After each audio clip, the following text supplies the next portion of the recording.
살아남기 위해서 반드시 풀어야 하는 12가지 짧은 수수께끼. 어떤 사람들은 모험심이 강해서 세상을 탐험하기를 원하죠. 또 어떤 사람들은 위험에 취해서 아주 극단적으로 위험한 모험을 선택하기도 합니다. 만약 여러분이 목숨을 위협받는 상황에 처했다면 어떻게 하시겠어요? 다양한 생존 시나리오를 거치면서 한번 알아볼까요? 시작하기 전에 빨간 버튼 눌러 우리 채널을 구독해 주시고요. 삶의 밝은 면과 함께 하세요. 그리고 살아남자고요. 1번. 토네이도가 부는데 여러분은 지금 밖에 있고 주변에 이렇다 할 대피소도 없는 것 같습니다. 이럴 때 어떻게 하시겠어요?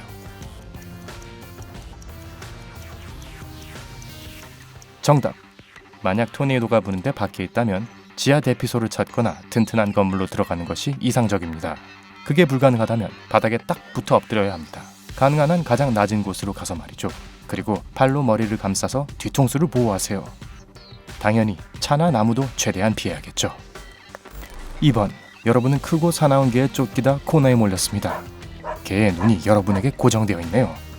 어떻게 해야 할까요?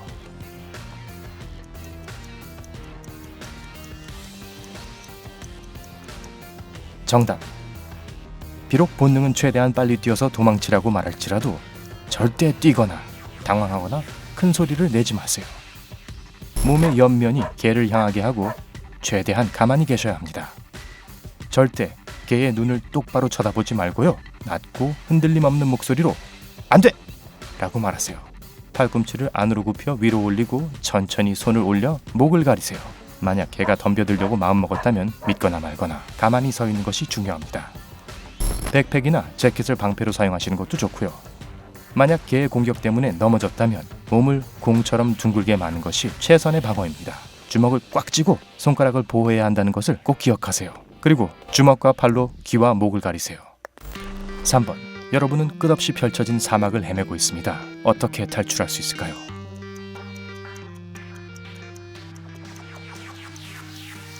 정답. 사막은 극한 환경 때문에 생존 조건도 매우 까다롭습니다.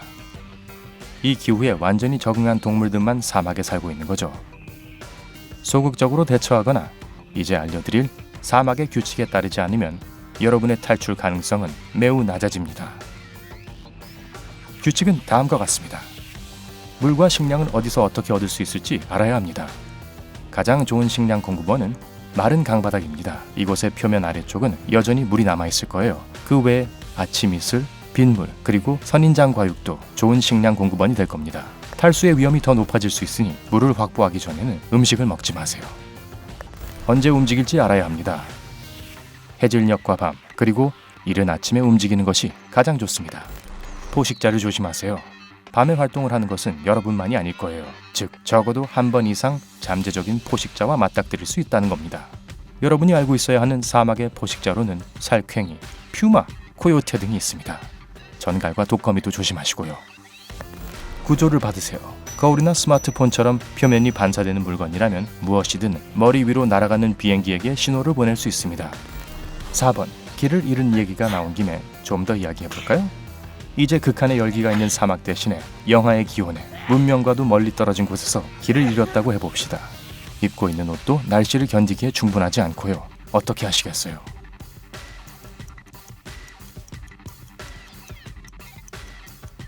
정답. 가장 위협이 되는 것은 저체온증입니다. 저체온증은 36.5도인 신체의 중심 온도가 35도까지 떨어질 때 생깁니다. 엄밀히 말하면 장기의 온도가 떨어지기 시작하는 상태죠. 첫 번째 신호는 몸이 떨리는 것과 움직임이 부자연스러워지는 것입니다.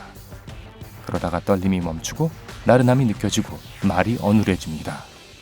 그럼 저체온증을 어떻게 피할 수 있을까요? PT 체조를 하시면서 심박수를 높이세요. 그리고 최대한 빨리 불을 피우세요. 바이털 사인과 호흡, 그리고 맥박을 수시로 체크하시고요. 피부끼리 접촉하면 몸을 좀 데울 수 있을 겁니다. 그리고 한 가지, 직관에 어긋나 보일 수 있지만 기억할 것이 있습니다. 이런 상황에서는 약간 탈수가 일어나더라도 절대 눈을 먹지 마세요. 저체온증 발생 속도를 높일 위험이 있기 때문입니다. 5번. 어느 날 여러분은 집에서 가까운 국립공원에 멋진 하이킹을 가기로 했습니다. 하지만 실은 하이킹 초보였죠. 돌아오는 길에, 아니 가는 길이었나? 언젠지도 모르겠지만 길을 잃고 말았습니다. 어떻게 해야 할까요?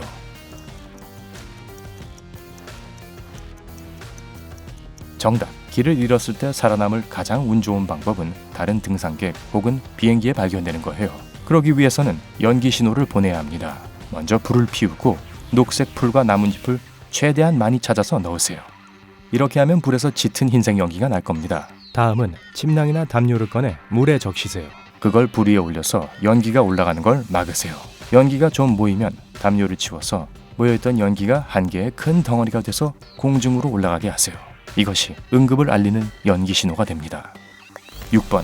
더 걸어볼까요? 여러분은 아름다운 산길을 따라 걷고 있어요. 그런데 갑자기 뱀에 물리고 말았습니다. 가장 먼저 뭘 해야 될까요?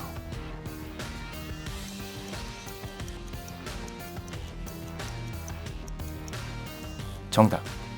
플로리다 대학의 야생동물 생태 및 보존학부에 따르면 1년 동안 뱀에 물려서 사망한 사람은 5천만 명 중 1명밖에 되지 않는다고 합니다. 1년에 대여섯 명 정도가 사망한다는 거네요. 그렇다고 걱정할 필요가 없다는 건 아니죠.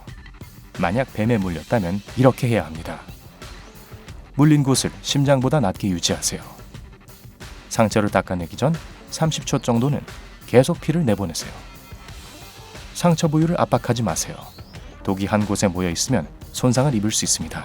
사진을 찍을 수 없다면 그 뱀의 생김새를 기억이라도 정확히 해두시는 것이 좋습니다. 7번. 여러분은 꿀같은 주말에 친구의 산장 오두막에 와 있습니다. 오두막 밖 나무 의자에서 산을 바라보며 앉아있죠. 그런데 갑자기 혼자가 아닌 것 같은 느낌이 드는데 바로 50m 앞에서 퓨마가 여러분을 똑바로 쳐다보고 있네요. 어떡하죠?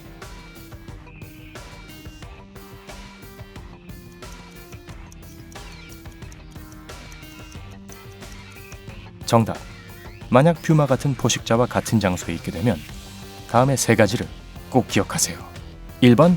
차분함을 유지합니다. 2번. 가만히 서서 거기가 자신의 영역임을 보이세요. 3번. 양팔을 위로 들어 최대한 몸집이 크게 보이도록 만드세요. 만약 동물이 계속 자신을 향해 걸어온다면 약간 위협적인 전략을 취하세요. 팔을 흔든다든가 고함을 지른다든가 심지어 뭔가를 던져도 좋습니다. 이 고양이과의 동물이 클지는 몰라도 쉽게 쫓을 수 있을 겁니다. 8번. 여러분은 바다에서 신나게 서핑을 즐기고 있습니다. 그런데 갑자기 뭔가가 다리를 스쳐 지나가는 걸 느꼈죠. 참고로 미역은 아니고요. 상어네요.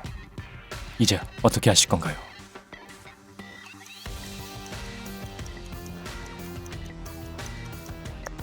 정답.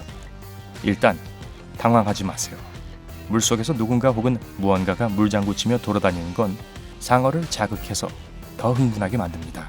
좀 이상하게 들리겠지만 상어는 먹이에 몰래 접근하길 좋아하는 매복형 포식자이기 때문에 만약 여러분이 상어가 다가오는 걸 정면으로 본다면 오히려 돌아서 헤엄쳐가 버릴 겁니다.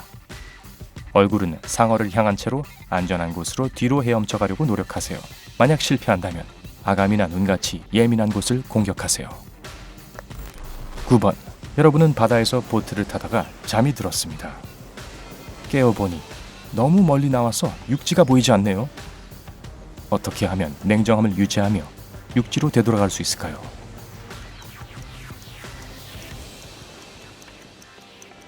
정답. 만약 바다에 갇혀버렸다면 다음의 사항들을 염두에 두세요. 가능한 수단을 총동원해서 빗물을 모으세요. 티셔츠를 쥐어짜서라도 말이죠. 상어의 공격에 주의하세요. 만약 상어가 여러분의 보트를 따라오는 것을 알게 됐다면 가지고 있는 막대기나 둔기로 상어의 아감이나 코 혹은 눈을 세게 때리세요. 식량을 찾으려고 노력하세요. 작은 물고기는 보트 아래 모이는 것은 좋아합니다. 이것이 고기 잡는 걸 훨씬 쉽게 만들어줄 거예요. 육지를 찾아보세요. 근처에 육지가 있다는 것을 알려주는 3가지 지표가 있습니다. 밝은 물 색깔, 눈에 보이는 파도 패턴, 그리고 새의 존재입니다. 10번.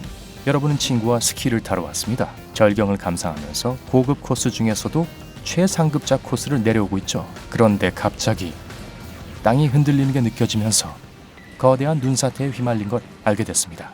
여기서 살아남을 방법이 있을까요?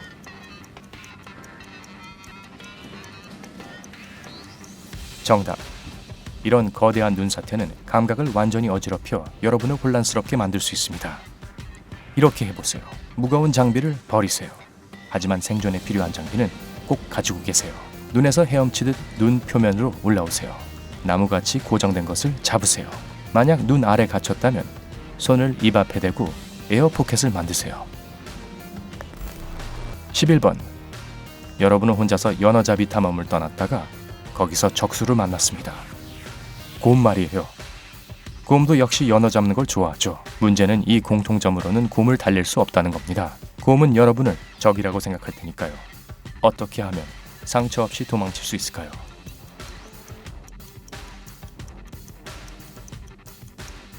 정답.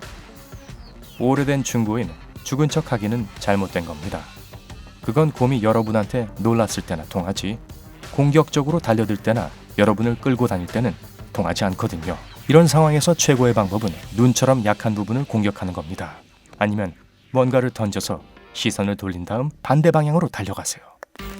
12번. 친한 친구가 여러분의 생일 기념으로 스카이다이빙을 가자고 하네요. 스릴을 즐기는 거라면 마다할 이유가 없죠.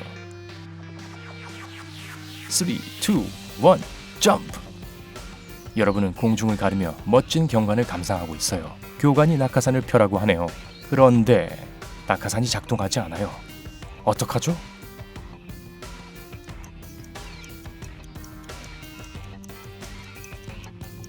정답. 1520m 상공에서 자유낙하하는 것은 추측의 여지가 없죠. 여러분이 할 수 있는 최선의 방법은 다음과 같습니다. 팔다리를 최대한 쫙 펼치세요. 가슴은 내밀고요. 이 자세는 바람의 저항을 증가시킵니다. 건초나 덤불같이 부드러워 보이는 곳을 겨냥하세요. 하지만 물은 안 됩니다. 자유낙하하는 속도로 물에 부딪히는 것은 콘크리트에 부딪히는 것과 똑같습니다. 무릎의 긴장을 풀고 발부터 착지하려고 노력하세요. 당연히 엄청 아프겠지만 머리가 먼저 떨어지는 것보다는 살아남을 확률이 높습니다. 보너스 질문입니다. 여러분은 어떤 집에 갇혀 있어요. 안전한 곳으로 피신하기 위해서는 3개의 탱크 중 하나를 골라야 합니다. 첫 번째 탱크에는 강산 용액이 가득 차 있고, 두 번째 탱크는 불길에 휩싸여 있고, 세 번째는 6개월을 굶은 상어 6마리가 들어있어요. 어느 것을 골라야 할까요? 정답. 만약 상어를 골랐다면 여러분의 본능이 정확합니다. 만약 상어가 6개월 동안 아무것도 먹지 못했다면 다 죽었을 테니까요. 그럼 그냥 수영해서 안전한 곳으로 피신하면 됩니다. 우리와 공유할 생존 팁을 알고 계신가요? 아래 댓글로 알려주세요.